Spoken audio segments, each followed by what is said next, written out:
Are we on? And we on. I'm trying to tell you. Good evening, family. Good evening, and welcome back to the Roundtable Talk. Oh man, I am ecstatic to be your host here on the Knowledge is Power podcast live platform. I want to definitely give a huge, huge shout out to my platform host, Tony Renfro. Big bro, you are an idea of sustaining and sticking it through, man. I applaud you Yay. for not giving up, for holding on to your innocence, regardless to what the courts was trying to do. I greatly appreciate your strength, man. It shows, and I just definitely want you to know on your platform that I appreciate you.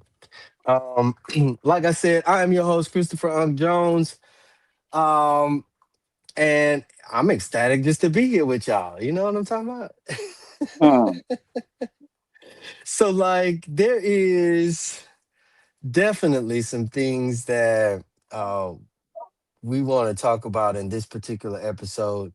Of course, we're on episode 47, and you know, tonight's topic is no different than the ones that we've had in the past when it considers power, position, and progress, right? And so I'm definitely ecstatic to be at the table once again, man, once again. But here's the thing. Um, if you're watching from YouTube, if you catch it later on, tonight we're talking about justice, but not the pretty word justice, right? Not what most folks would give you when talking about justice, right? And of course, we understand and have said on this show many times that a threat to justice anywhere is a threat to justice everywhere. And so um, that's what we're touching on tonight. Not the courthouse slogan, not the we all equal under the law, bumper sticker version. No, that's not what we talk about. Okay. We're talking about the system under the system, right? This episode is not about defense of wrongdoing. This episode is not an indictment of a judge, a candidate that's running for judge, or a whole bench. It's not about that, or a district, right? This episode is not a loyalty test to race, gender, or party. I'm just letting y'all know how we coming out right off the rip. So, in this episode, I'm expecting um, this episode to be about pressure, about how justice gets shaped or reshaped, and how accountability can be used as a tool of correction, right? Or a tool of control. Across Texas and this country, Black judges, especially Black women judges, are facing a type of scrutiny that comes fast, loud, and public. And um, most of those come in the form of ethics complaints, right? Public call outs, media narratives, political pressure, and sometimes, just sometimes, it happens to be before formal findings, evidence, if you will, before due process, um, even before a fair sequence or race, right? In this particular issue. At the same time, we got other judges, often white, politically aligned or insulated by, you know, party networks, who don't get the same energy when serious questions exist. So tonight, we're pulling the conversation back from personalities, right? And we're asking a harder question. Who decides what accountability means? How about who decides when to apply it, right? Or even how about who decides to get dragged publicly and who gets handled quietly? We're seeing that even right now today with as much information of a cabal we see recently released to the general public, although with redaction of other convictable individuals. Part one of this episode, like I said, part one, we're gonna definitely come back to you again on this because it's so heavy. So stay tuned. It may not be next week. Part two would be reckoning. Part one is exposure, but part two is reckoning. Tonight, we make sure we're not getting played by headlines, parties, or emotions. We're going to talk standards, right? So let me bring in the round table.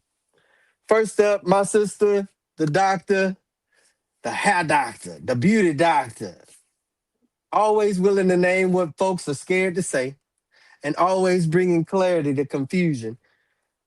Welcome, Dr. Catherine Campbell. Say hello to the people. Good evening, people. Awesome, awesome, awesome. Next up, my big brother. Y'all know PK of another mother. You know what I'm saying? He is the writer and an analyst, receipt puller. You know, the one who tracks patterns and timing like a watchman. Uh, uh, Pastor Busby son, Pierre Busby. Say good evening to the people, man. Good evening. Good evening. So glad to be among friends and family. Yes, indeed. Yes, indeed, man.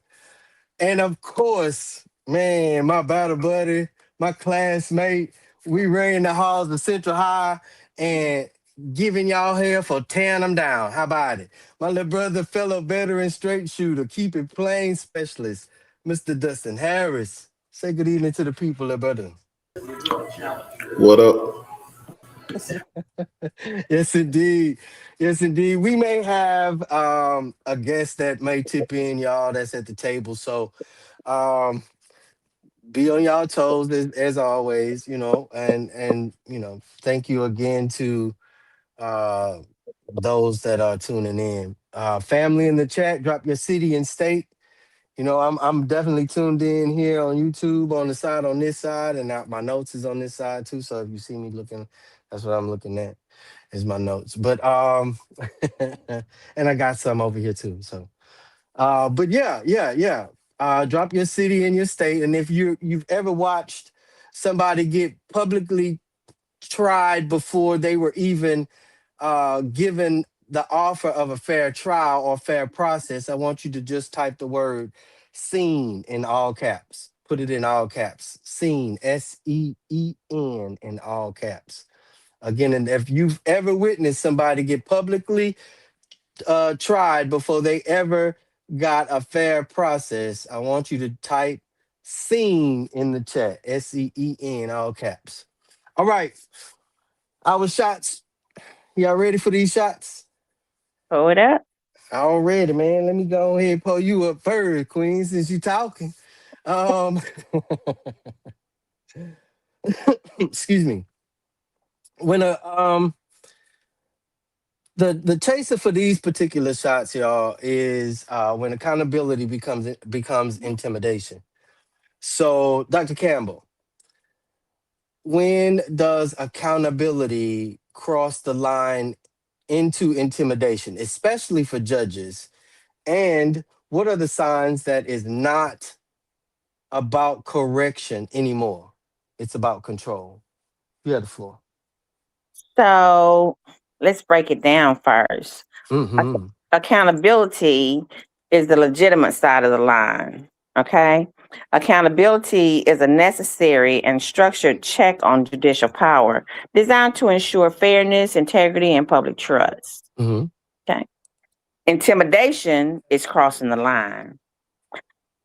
Intimidation aims not to improve the system, but to coerce a specific outcome, punish a judge for a disfavored ruling, or undermine the judiciary's independent role. So now the rule of law, or the core principle, is a judge must be accountable to the law and the Constitution, not to the will of a mob, a political party, or a powerful individual. Accountability ensures judges serve the law. Intimidation demands that judges serve a person or a faction.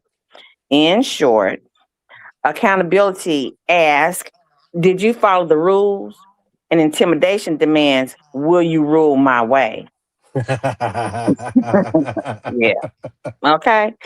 So when pressure shifts from reviewing a judge's adherence to the process and ethics to punishing them for a substantive outcome of a case, especially through means that incite fear of personal safety or professional survival, the line has been crossed from accountability into intimidation. The preservation of that line is essential for a functioning democracy. Last two words. Functioning democracy. Amen. I heard the church say amen. Mm. That right there, y'all, is the difference between oversight and warfare. I just want y'all to know. Accountability is, like she said, supposed to be or supposed to strengthen the institution. Intimidation is designed to shape or reshape behavior, right?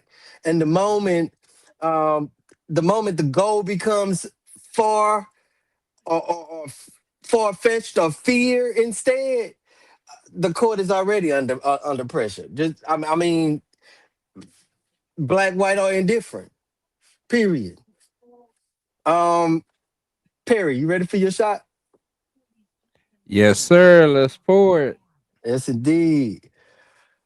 Um, when you track who gets ethics complaints, when they get them, what rulings or elections um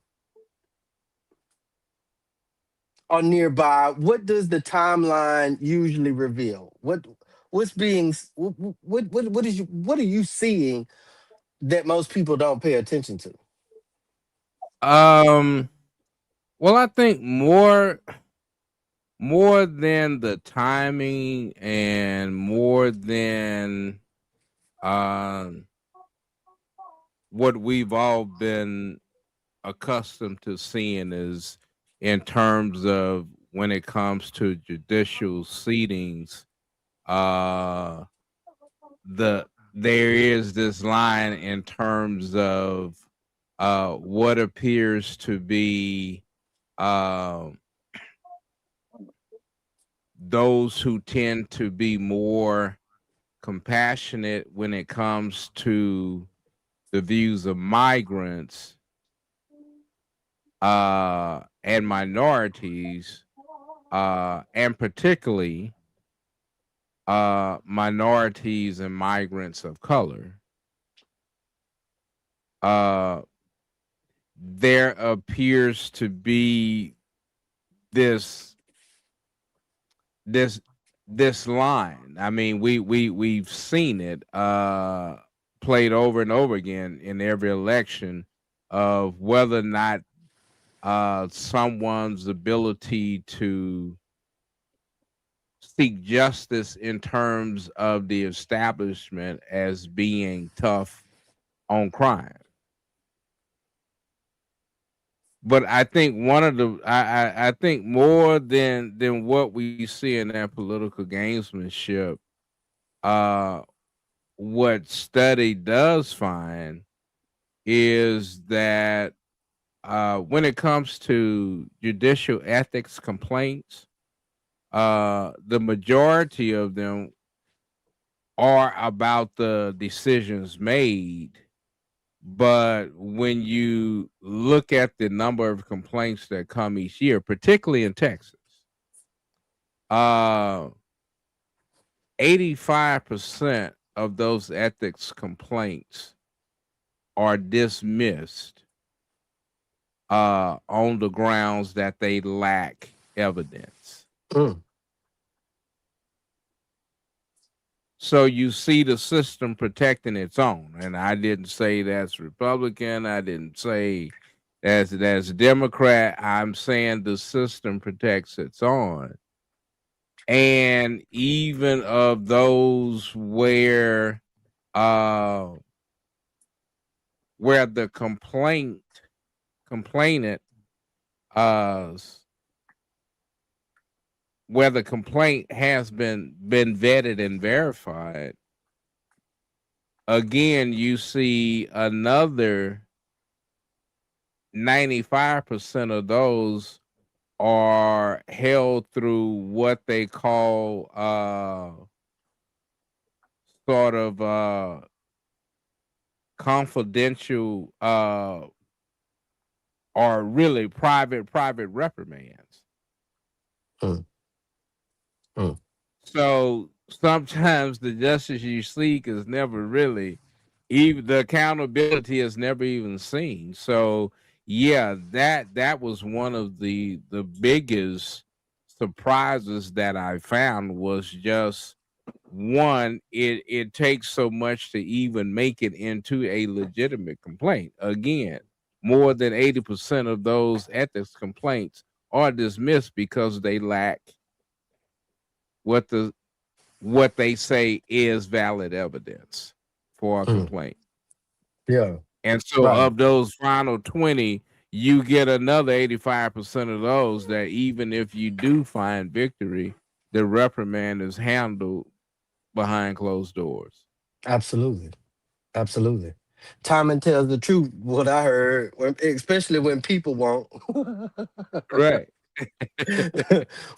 So when complaints show up like clockwork around, especially around elections, around power shifts, around controversial rulings. Yeah, you can't call that random. They tried to. You can't call that random. These isolated. No, that ain't. That's strategy. And if we Yeah, ignoring well, I mean, timing, and we then become a the strategy though has come now as a way to the deter ethics complaint, is now that they're doing a lot of now you have to go through these hoops of uh of getting notary approval, and then through some signatures, because again they're testing the system to make sure that it deters people from even bringing complaints, because they're having to go through so many unnecessary hoops just to even be heard. yeah, yeah, yeah. That's strategy. And if we ignore timing, we become accomplices to the manipulation that we are enforced to endure. Dustin, you ready for your shot? Silence is complicity. Hmm. Yep. Yeah. Talk to the people for me, little brother. How does public pressure, media politics, community outrage, um, you know, how does all of that reshape judicial independence in real life? Well, it reshapes it because the court starts to align decisions with popular will, electoral concerns, and political sentiment, often eroding the intended installation of the judiciary. Oh, Basically, Wait, Dustin. that's a lot of dictionary words, but I'm gonna break it down. No, we counted. We counted. I mean, because I've seen that happen in our judicial system, our county judicial system, Well, you with got the bread. juveniles. Yeah. Go ahead. But so basically, if you can get the system judge wise, it's like they care more about election season and political friendships first, and then morals and integrity and the oath that they swore to afterwards. Absolutely. Absolutely. And we all seen it play out. Be it, Yeah. oh, this person my political party, or oh, this person just happened to be a rich person in the city. Name recognition. Mm-hmm. Name recognition, pressure the bench, and that's what we, especially when it comes to, like you said, elections and their conviction rating. Tuh. Uh, yeah, all that plays. All that plays into. Oh yeah, I'm aligning with this particular party, and I like that you said that because we have one particular judge here in Jefferson County who she was elected as a Democratic candidate, as a Democratic candidate in the Democrat Party. Let's put it like that. And then after she received the bid, now here tells that she decides to be the Republican judge. And there is no real representation or rightful judgment that comes from her on either side of the party line. So it wouldn't matter, like you say, Dustin. Party does not have nothing to do with it. So yeah, Sound like she um, lied on her resume. She did. well, that part, that part, and that's the part folks miss too, Dustin. Nobody has to remove a judge to control a judge. If you can make them afraid of what comes after ruling, you already changed the ruling. You changed the ruling before the facts even entered the door. Mm. You know, them Man, privatized prisons need people in them. exactly. Because if not, the state gets sued. And it's right back on that judge. Man. So I think we're gonna all take a sip of this power shot or have a little bit of this particular shot. This shot is for our guest, and I do not want this information or this question to be overlooked because of how important it is. So for our guests, that mean even individuals in the chat as well as my roundtable, what safeguards are supposed to protect judges for or from um, um, political interference where and where do they fail in real life? Dr. Campbell? The safeguards um, is a lifetime protected tenure. Some judges, especially federal, can't be fired for unpopular rulings. They only leave through impeachment or serious crimes, which is rare. Well, not Number now. Okay, okay, go ahead. case okay. Number two, appointment, not election. Many judges are appointed, not elected, to insulate Hmm. them from constant campaigning and voter pressure. Um, ethic rules, ethics rules, codes Hmm. of judicial conduct forbid judges from Hmm. engaging in partisan political activity. And number four is independent budgets. Court budgets are meant to be separate. So politicians can easily punish the courts by defunding them. So those are things that are made to protect the judges, but they fail here in the appointment battle. The process of selecting judges has become intensely political. Presidents pick ideological people who think like them, right? And their confirmations are partisan fights. Um, then the threats to structure. Politicians threaten to pack the courts or impeach judges over policy disagreements, weakening the tenure's protection. Right.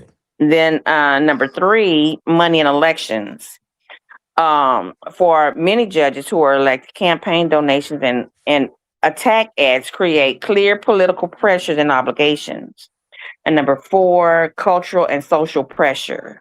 Safeguards can't stop viral harassment, doxing, or protests at judges' homes, which create a climate of fear.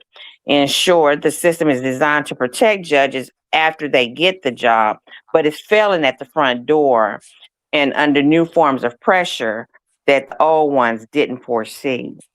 Man, man. Anybody else want to sip on this shot? I mean, because like I said, the question is critical, and our responses and or awarenesses must be just as critical, Mm-hmm. because the public thinks the system has guardrails automatically, right? And I just want us to know that those guardrails don't work when people decide headlines or verdicts. Those, we lose that. Mm-hmm. And when the public treats allegations as convictions without, again, the proven fact, those safeguards collapse.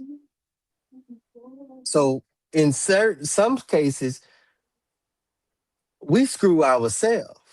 Mm-hmm. And I I do know, um, a few shows ago we told y'all to uncuff yourself, uncuff yourself, uncuff yourself, because you are in bondage. Uncuff yourself. Mm-hmm. Dr. Campbell, you and my Perry, you want to ask, you want to try some of that shot? Now let's keep it moving. Let's keep it moving. Absolutely. Pull me up, Dr. Campbell. Why are some judges forced to defend themselves publicly before any formal findings exist? Because public humiliation has become the norm. I'm sorry. A weapon. Oh, I'm sorry. The fear of many, especially uh Mm-hmm. of being exposed, right? Mm-hmm. See the climate we're in now? It's punishment without procedure. It drains credibility, relationships, and authority before any single official conclusion is reached. And even if the complaint dies, y'all, later the damage didn't. We still suffer it. That, that's why it's effective. That's why it's effective. So if we really care about justice, we have to be disciplined enough to separate allegations from findings or facts, right? Noise, Accountability. again, from Mm-hmm. fact, narratives from the actual process and practices, right? We have allowed our narratives to be written and told by so many people that are not us. Mm. And in some cases, those, let's say, public allegations of who we are stick no matter where it comes from on this globe.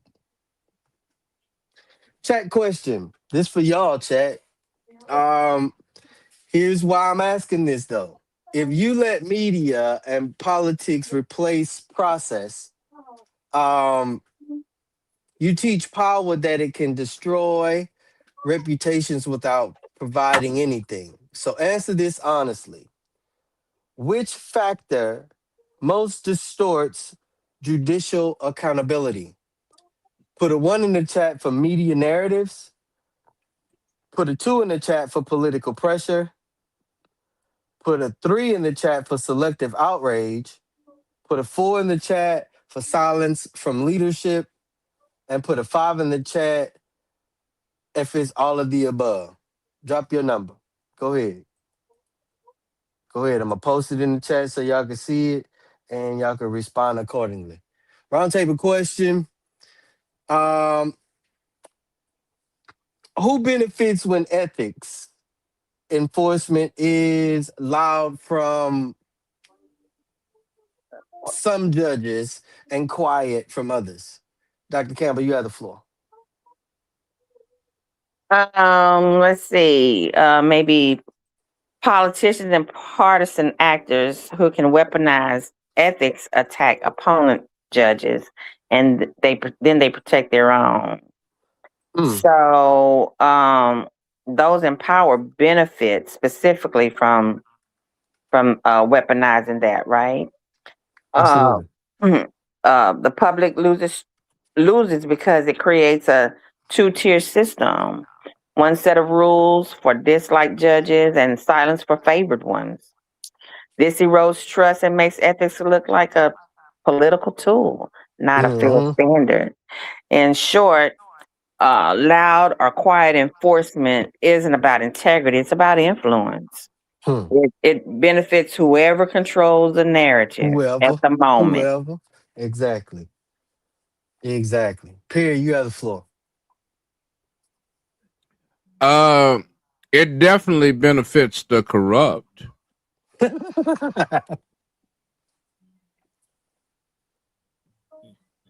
I mean, that is the obvious.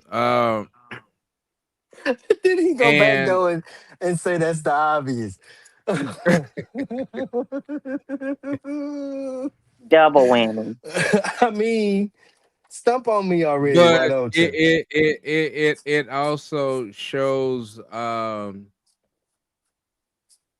and it also benefits those who are able to easily uh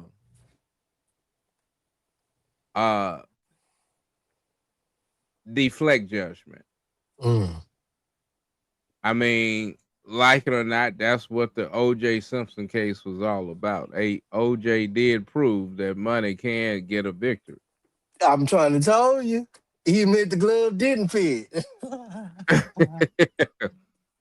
you know, and God. and so but it further undermines us as a society because when judgment is transactional, uh then lawlessness is always going to prevail. Hmm. Man, that's it. You have the floor.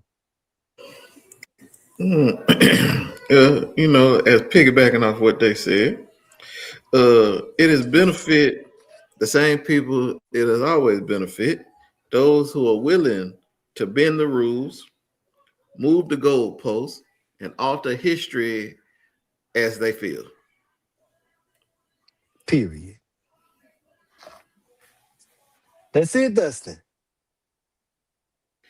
Yeah, Man, Dustin no say need short and to sweet. go on. We know I'm who just. they be. I mean, like I just pop you in your eye and keep pushing. What was that? What was that game we used to play in school, Dustin? Iraq and Iran.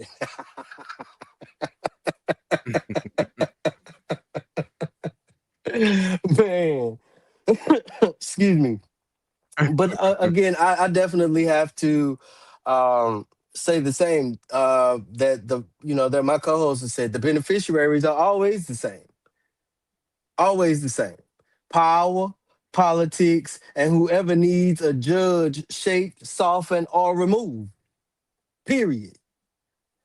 And and who loses? Who are the ones that are written out of the wheel, if you will, and removed from beneficiaries to justice is the public. We lose Mhm. every time because once people believe accountability is selective, they stop trusting outcomes. And when trust collapse, the court becomes another political battlefield, just like we're seeing it with the justice system, the Supreme Court, the highest courts of the land, allegedly, right? So justice can survive mistakes. Justice cannot survive manipulation. Round two. Y'all ready for these shots? All right, all Pour it up. right. So the chaser for these shots, y'all, is who gets grace and who gets dragged. Ah, or should I say race, gender, and political insulation? Which one sound better for you? Which one y'all want better? Which one y'all want? Which I like chaser the do first y'all want? one. Okay, who gets grace and who gets dragged? Perry, you ready for your shot? Yes, sir. How does party alignment changes scrutiny levels? Be plain. How does alignment buy protection, and how does it change who gets heat? Um, well, because we must understand that the parties exists to survive on I mean of themselves. And so I mean Hmm. when you begin to look at um party loyalty has nothing to do with character. Party loyalty has nothing to do with policy. Right. Party loyalty definitely doesn't have anything to do with the constituency. As we've said over and over, it it exists for the sake of power, whether at the county level, at the state level, or the federal level. Yes, sir. It exists for the power. And yes, it understands its need for the public. Hmm. Both parties thrive whether on volunteerism or donations. Mm. Mm. Mm. On the sake of one's ability to be loyal to a stated cause, led by individuals with no alliances to you or the cause. Man. Man. They provide healthy rhetoric, and that's what we saw, like it or not. Uh, we saw with in this last presidential race. I knew it was coming. You I know totally agree. that one's on ability to be loyal to a party or one's on. I mean we saw the establishment abandon its candidate. Twice. We're currently seeing it in Texas, trying to exist both on the left and on the right with Congresswoman Jasmine Crockett. Mm-hmm.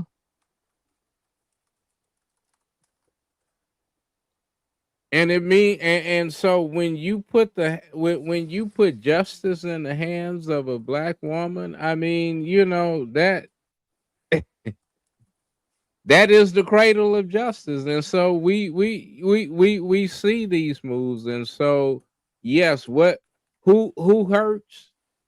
Uh We all heard. I've said it before Mm. that a weak Republican Party will only produce a weak Democratic Party because it doesn't take much to convince you that I'm your candidate when you're not listening to the other guy at all. Correct.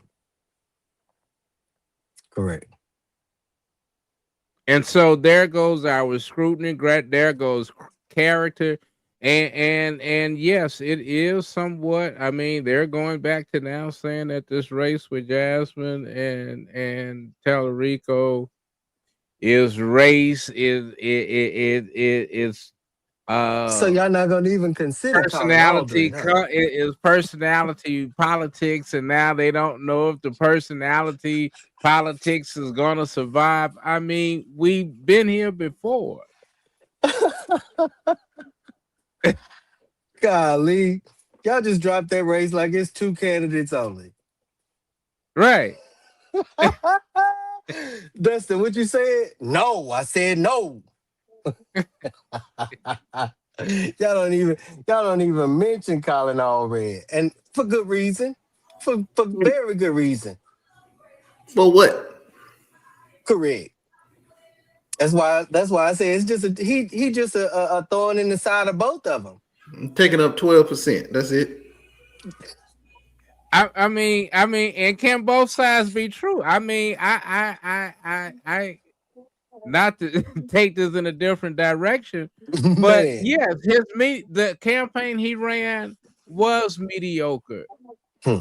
in the face of the people that he really needed to reach. I totally agree. I totally agree. I totally agree. Alignment buys patience, y'all.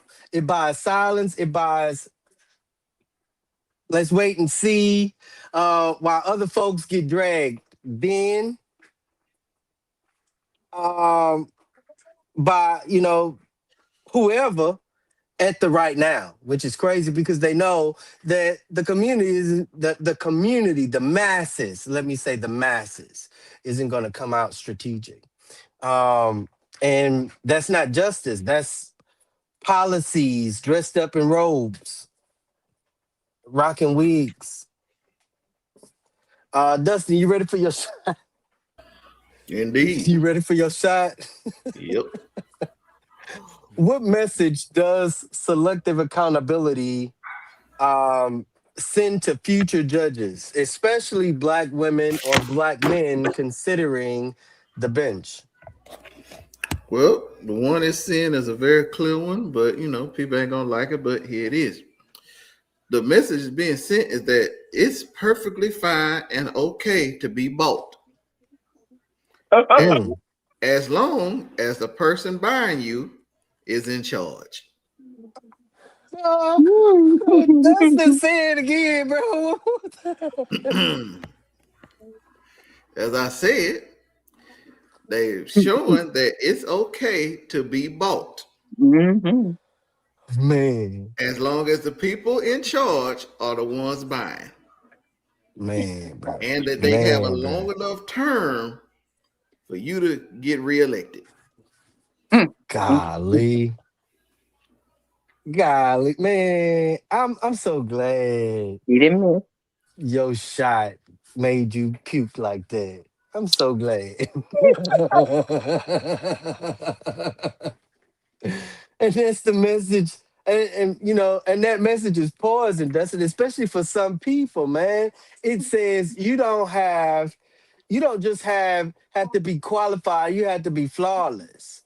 And that ain't a standard, that's a barrier. If I, what if I'm what if I'm black and in a wheelchair? You got to be 4 times flawless. And have no Well, ethics. and have no what? No ethics. No ethics. None. None. So they could draft them for me, huh? Yes. The people in charge. That's what he said. Dr. Campbell, you ready for your shot? Ooh, yes. Yes, indeed. Why are black women judges expected to be perfect just to be considered legitimate? Because they face a double standard rooted in a systemic bias. First of all, we have to be better at everything anyway. Okay. So, as first or only in many courts, every move is over scrutinized. Errors might be overlooked, and others become proof that women judges don't belong. The stereotypes, they become deep-seated stereotypes, and that questions their authority, their intellect, and their Mm, impartiality. Flawlessness becomes a demanded performance to counter these biases. Uh, the legitimacy tax. Many are focused to constantly prove their qualifications from the start, while others are presumed competent. A single perceived misstep can undermine years of work. So, in short, the system often imposes an unfair legitimacy test on Black women judges and that others don't face. It signals that their presence is conditional on perfection, not equality. So once whew, again, no matter what it is, we always have to overperform, right? And then when we do, they get mad. exactly, exactly, exactly. So, what you said, don't be an Eileen Cannon. I heard it. Okay, I heard Mm, it. I heard it. Don't be a Judge Cannon. I heard that. mm, Right? mm, mm, But exactly, Dr. Campbell. That's what makes it worse is the hypocrisy, right? The same mhm. system that demands perfection will tolerate mediocrity or let me not. That's for another show. Woo. Mediocrity when it's familiar, right? So the Yeah, standards is not integrity. The standard becomes conflict. One right. hundred percent. So I totally agree, Queen. Um, guest shot. Y'all want to touch on that, or y'all want to move on? Yeah, we need to. We need to. That question is deep. What happens to justice? And this goes for the chat as well. So I'll even put copies so y'all can respond to it in the chat. Um, okay. I saw it said something about the chat had disconnected. We back in there though, huh? Yeah, yeah, we back in now. Yeah, we back in now. All right. So, um, the guest question: what happens to justice when identity becomes the battlefield? Who want to touch on that? When identity becomes a battlefield, justice loses completely. Period. Period. Hmm. Period. Justice And, becomes a prize for the powerful, not for the right for everyone. Not a right for everyone. It creates winners and losers based on who you are, not on what you did or what the law said. hmm, hmm. That's never good. That's a weapon. Didn't I tell y'all a few shows back, like almost when we first started at this table, about how they throwing it? I mean, like from the gavel, you have to be, yeah. That that's how communities get played, y'all. Just like Dustin said in our group chat today about how is it that you supposed to get a jury of your peers and not one black person up there. And if they are, it's not a male. That's not a peer. But again, that's how our communities get played. They turn justice into a team sport, and while everybody arguing which team they gonna be on or which team colors they would rather wear, the system keeps doing exactly what it wants. Period. Yeah, yeah. While also at the same time added to that, you know, jury pools are derived from active voters, but yet when I lived in Harris County for 20 some odd years, always voted. Only got not on the jury, never even got called to jury duty, Hmm. but for one time. Wow. Wow. So I mean when you begin to look at how they play those numbers from voter rolls to the justice system, it it's laughable at best. Uh, did you pull that up here on this show? Not voter rolls. We're gonna That's a show too. Y'all be mindful because them middies is coming. Middies is Yeah. coming. And election day is too. So you need to definitely be informed. Who pulling me up? Who gonna pull up my shot? Why is discomfort the power? tr- Let's see. Why is discomfort with power treated differently depending on who holds the role? Because some power is considered normal, right? Oh, that's fine. Hmm. For this particular race or sex to be in this position of power. So some power is considered dangerous, right? Sometimes Um, they just see their friend up there. that's it. That's all they see. They don't even consider the role. They just consider that that's my friend. He ain't gonna do nothing. Correct. Mm. Um, wow. When a black woman sits in the seat and moves independently, it disrupts expectations. It it it gives her wings when they were stomping on her, right? And when expectations are disrupted, scrutiny intensifies. Sometimes I want y'all to know it's not about a ruling. It's about the person having the authority to rule at all, right? So if we're serious, we have to admit, especially in our daily life and everywhere else that we go in America, legitimacy has a look, a particular look.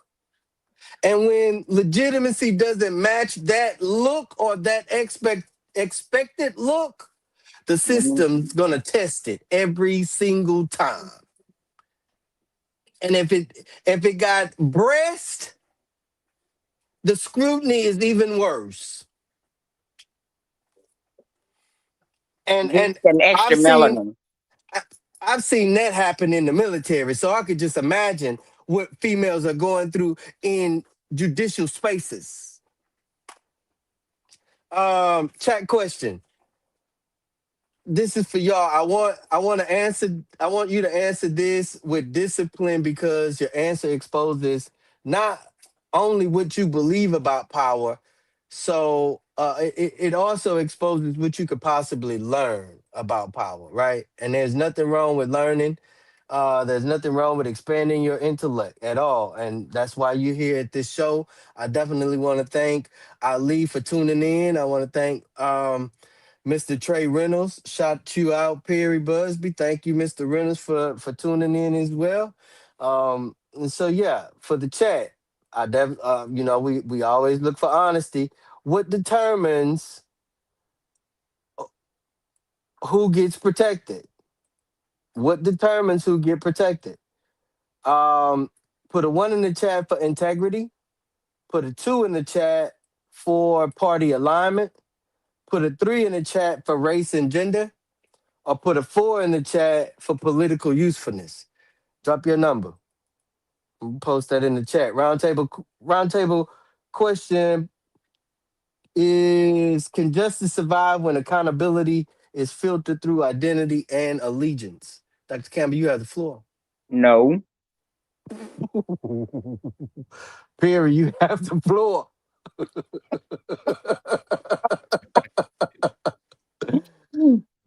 Uh, what she said. No. Golly. Dustin, you have the floor. What is this figment of imagination if you keep calling justice?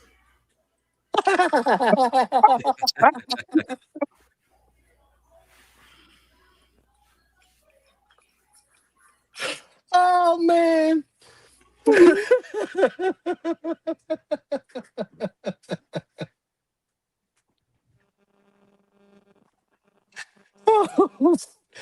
Oh my goodness. Justice cannot survive on conditional standards. I just want y'all to know. So my response is definitely no. If rules change depending on who you are, how much money you got, what party affiliation you align with, whether you know this particular person, whether y'all go to church or not, then then what you have is not justice. You have enforcement. You have access, Mm-hmm. right? And enforcement or an access isn't the same thing as fairness. If we want, let me back up. That's not access, that's a hookup. Holla if you hear me. So change that word from access to hookup. You got a hookup. So if we want our communities protected, we have to demand consistency, even when it makes us uncomfortable for who's in the seat. Mm. Because selective accountability today becomes selective protection tomorrow. I just want y'all to know it. Round three. Round three. Chasers. Y'all want to know what y'all chasers is? Come on. So round three shots. When we choose sides instead of standards, or or community complicity and silence? Which chaser y'all want? The latter. Mm. Community complicity and silence. Dustin, you ready for your shot? Yep. What does silence enable in moments like this? All right. So simply put, it allows the crooks to be comfortable. Mm. Cause roaches always love when you leave the lights off. Yeah, they And do. sip. Did he sip? Did he sip his No, he coffee? gulped that one. He put it down. Yes, indeed, Battle Butter. Yes, indeed, classmate. That's it. Silence is permission. Silence is precedent, right? Silence tells power. Do it again. I'll do it again. Just do it again. Do it. Do it. Do it till you're satisfied. Do And it. I mean, say you're satisfied. Golly, Dustin. Yes, indeed. Yes, indeed, man. Dr. Campbell, you ready for your shot? I'm ready. Woo! Oh man. How does selective defense weaken long-term justice um, when communities only defend their side? Mm. Let's see. It weakens long-term justice in two fatal ways. Hmm. It destroys trust and it teaches the wrong lesson. So when people see the system only protects its own or punish its opponents, they stop Mm-hmm. believing in the fairness. Justice loses its moral authority. And again, it teaches the wrong lesson when judges learn that loyalty is safer than integrity. Mm. Mm-hmm. Over Mm-hmm. time, this breeds a culture of conformity, not independence, making the system more political and less just. In short, it replaces the rule of law with the rule of power. Yes, indeed. Justice becomes just another tool for the powerful, not a shield for everyone, like it should be. Hmm. Hmm. And that's the trap, y'all. And I ain't talking about the trap up the street. Not that one. When people defend teams and not standards, the system itself stays undefeated. You playing into the system. You paying into the system. Didn't a few shows ago we did tell them, huh, Queen, come out from among them. Perry, you ready for Yes, your we shot? did.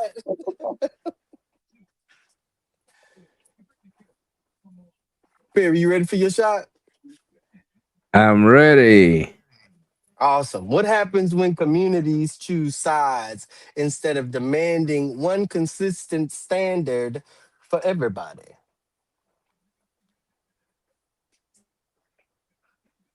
Stagnation sets in. Mm, Mm-hmm. Uh, mm, and stagnation ends up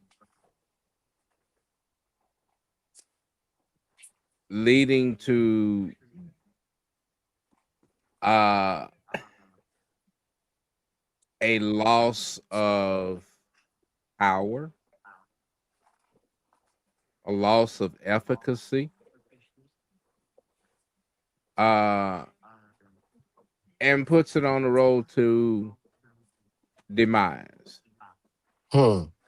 Um, I mean, if we had a visual, it's like two rams locking horns, and Yeah. in their ability to either get loose or annihilate their opponent, they stand there in a struggle while a roaring lion approaches. Mm, mm, Or better yet, it's more like the Swahili statement that says only fools argue while the hut is burning. man, come on. Man, come on. And that's what happens when we choose sides. because at some point, I mean, somebody has to look at what is best for the community at whole, even if leaders can't find their way. Exactly. Exactly. The community has to find itself and question itself. And so I think that for the first time in decades, uh our communities are now being having at a point where they have to ask themselves that question, because for so long they've existed and given control to other mechanisms that are now failing them. Those were Mm, our parents. Much of that was our parents' mechanisms, mm. if Right. we are to be honest. Right. And so this tech industry, while giving a lot of glitz and glamour, has yet to produce anything substantive to sustain a society. Exactly. Exactly. The And now public we has jumping to. on AI like it's gonna be the I best was just thing about to rolling say it. for us. Like, I mean, come on. Yes. Yes. Now Yes. it's gonna be Big Slim handing out turkeys for Thanksgiving.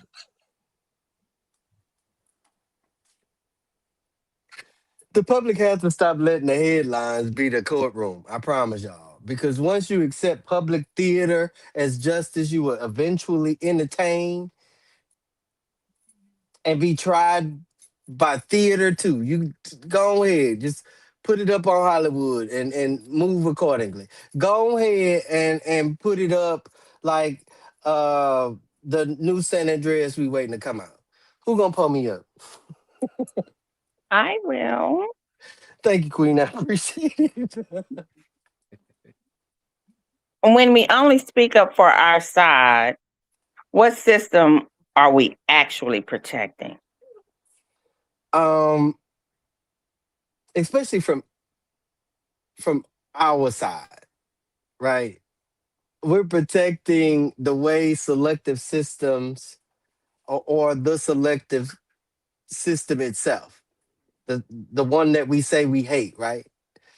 We're selecting the very thing we say we hate, because selective outrage isn't justice, y'all. We've identified that already.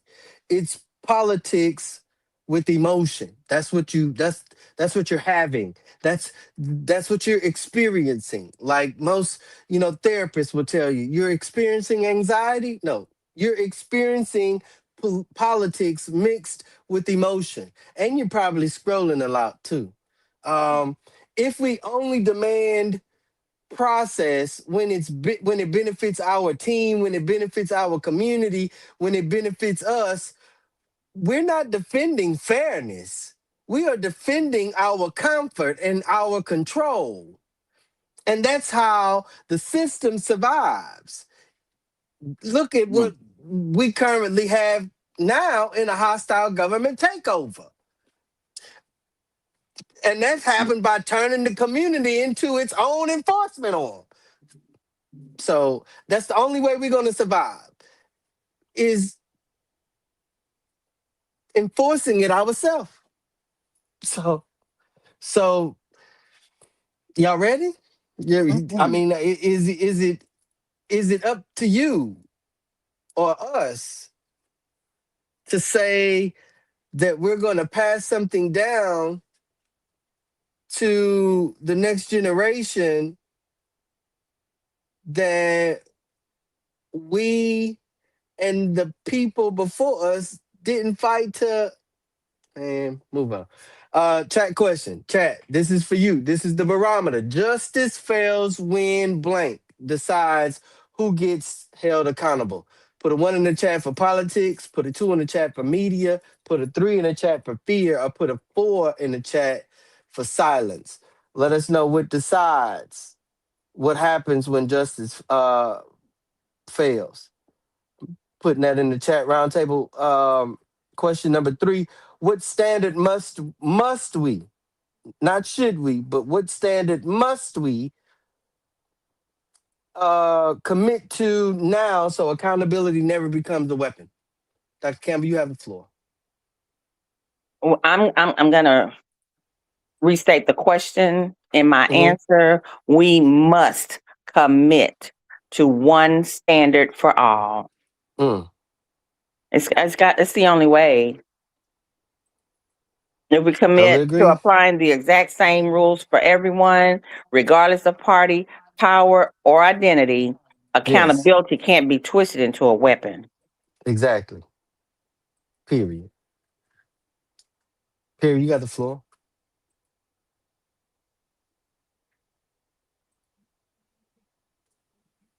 In addition to that, I would say we must be committed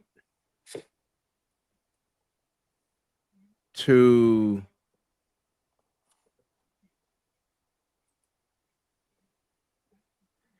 let me see, how do I want to say it? We must be committed to a standard Mm. uh that each other has something to offer of even more substance than ourselves. I mean, we tend to, no matter where we are in this, there is a part of our community that remains forgotten. Mm, Uh I'm speaking to two people who are presidents of two community associations to a greater part that is still holding on, but is very much forgotten by those it has produced. And I say that lovingly. and I receive it lovingly Right. I say because that it's lovingly. fact. And so we must be committed to sustaining that truth Mm, that produced us. That has to be a part of that standard. I agree. Dustin, you have the floor.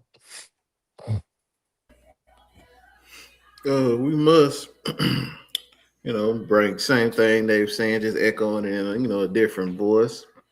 We must hold everyone's feet to the fire, no matter if they're your friends, your enemies, your favorite buddies, or somebody you can't stand. Everybody's feet need to be held to the same fire. That's right.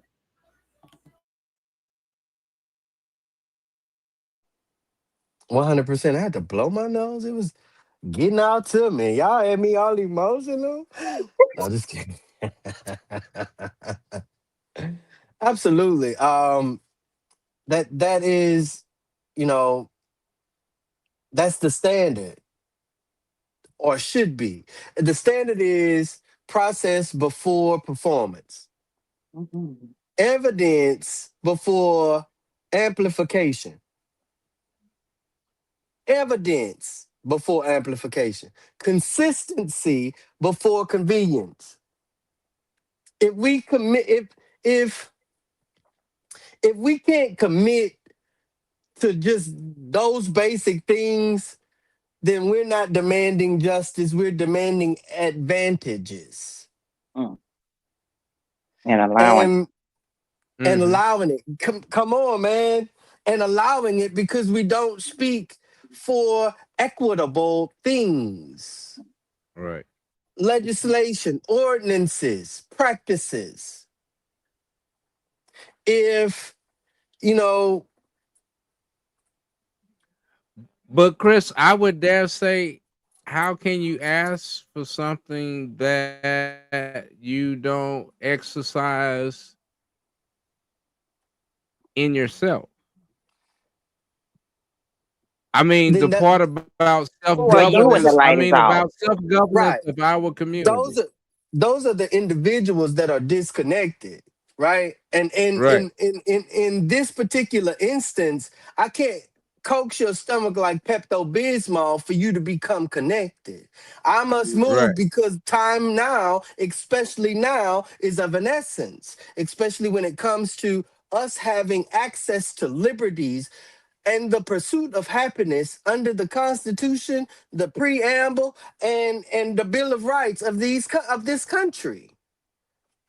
So whether they're apt to be in this fight as a person that can put things together, we're not talking to you, boo boo. Mhm. Your assignment coming though. Don't feel left out because you don't feel included in this conversation, because you are definitely are. But you're not in the strategic planning process, or like we do in communications, right? And and that's the truth.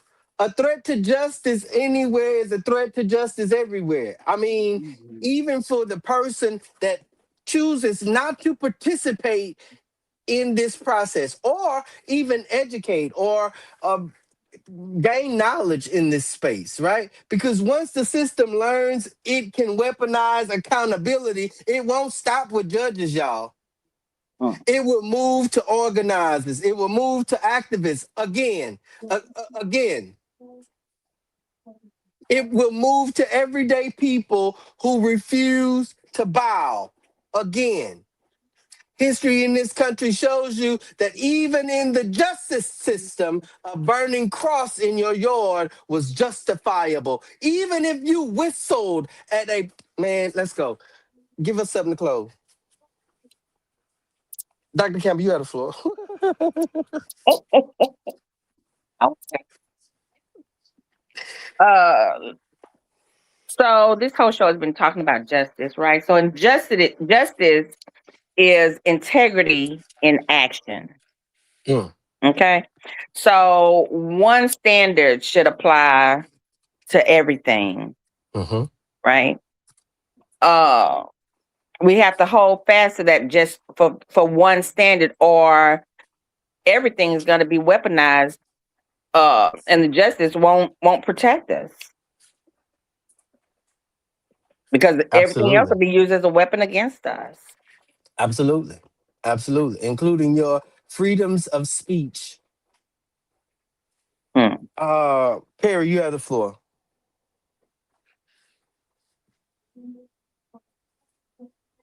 Perry, give us something for the rest of the week.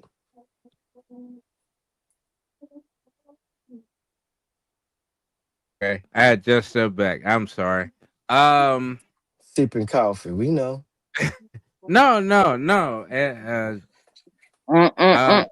One thing I can leave you with is uh I posted something this morning, and I won't go through the whole thing, but um justice will prevail when love prevails, Mm, and love never fails. never. Never. Mm. Dustin, give us something for the rest of the week, bro. I ain't got no word of the week, no phrase of the week, but there's a section of the city I need to have a few words with. I don't know if it's a traffic manager, traffic engineer, whatever your title is. I'm gonna need you to do your job. First off, I get it, cool. You set these lights up to have the city, but I don't know if you don't live in the city, you don't drive around the city, or something, because you have not noticed these lights are off. Way They off. are creating traffic. Correct. And here's a tip: whenever two streets cross each other, especially when there's lights stopping them, all directions need their own turn signal. Just a little tip, just to let you know, especially in school zones, because now you're creating extreme traffic because buses take a lot of time to turn. Just a little tip. Just go ahead, drive around the city during peak school traffic hours, rush hour of work, and you will see how certain lights need to be adjusted. And if you know you need some consultant of where the streets are, I am available. I can help you out with that. One standard for all, huh? Yeah. Yeah. And Yeah. yeah, The It light. also, I mean, and study shows that also raises anxiety. Oh yeah. it, I've seen so many accidents When, from right, people scooching. right. That starting and stopping creates anxiety for folk, and it City of usually Beaumont. happens in underserved communities. Oh my goodness. That's like they put you in the little room and then they come back and take your blood pressure like 20 minutes later Mm-hmm. Yeah. at the doctor's office. They make sure City your of blood Beaumont. pressure goes up. Yeah. Yes, City of Beaumont. You can Yeah. reach The out to him at Mr. D.L. Harris. Mr. D.L. Harris is his title. You could definitely subcontract my brother if y'all need him. He already made himself available. Holla at him. What we gonna do about the doctor's offices that sit us in the room and leave us there? We just gotta get a new doctor. We need a new chief physician. Doctors change their Create a new policies when standard. the customers disappear. Create a new standard. Chief physician, whoever you are. Um, Family, tonight was part one, and it was exciting to me. I don't know about it was exciting for me. I don't know about y'all. We exposed the playbook, how ethics complaints can be timed like weapons, how media can turn allegations into verdicts, how selective accountability can become a control mechanism, and how communities can get manipulated into choosing sides instead of demanding standards. So here's what I want you to do for the rest of the week. Not next month, not someday coming soon. I need you to do this week. One, slow down before you repeat a headline. Slow down Mm. before you repeat a headline. Ask Mhm. yourself, what's the process? What's the sequence? And what are the findings in your headline that you ready to, you know, you could even plug it in the chat GPT and ask chat GPT for those same things. What's the process? What's the sequence? And what are the findings? Right? It's gonna spit something out to you. I'm not sure. Number two is demand the same standard, like we said, for everybody, regardless to race, creed, culture, and or socioeconomic status. That means I don't care how much money you got in your bank, or I don't care how much money you got overseas hiding. I don't care. Everybody is subject to the same rule of law under the justice system, right? If you want transparency for one judge, demand it for every last one of them. If you want consequences for one judge, demand review for every last one of them. Stop letting outrage replace discipline. Outrage burns fast. It's like, you know, people that exercise, they burn fat real quick. All folks with high metabolisms, they burn fat real quick. Discipline builds power, y'all. Finally, don't let this conversation die when this episode ends. Bring it to your table, bring it to your couch, bring it to your group chat. Because justice doesn't just get protected in courtrooms. It gets protected in communities that refuse to be manipulated. This has been the Roundtable Talk, episode 47, part one, Justice Under Pressure. Part two is coming, and it's going to be even heavier. Until next time, God bless you. Good night. And as always, stay prayed up, stay prayed up, stay prayed up. Thank y'all for watching. Have a good night.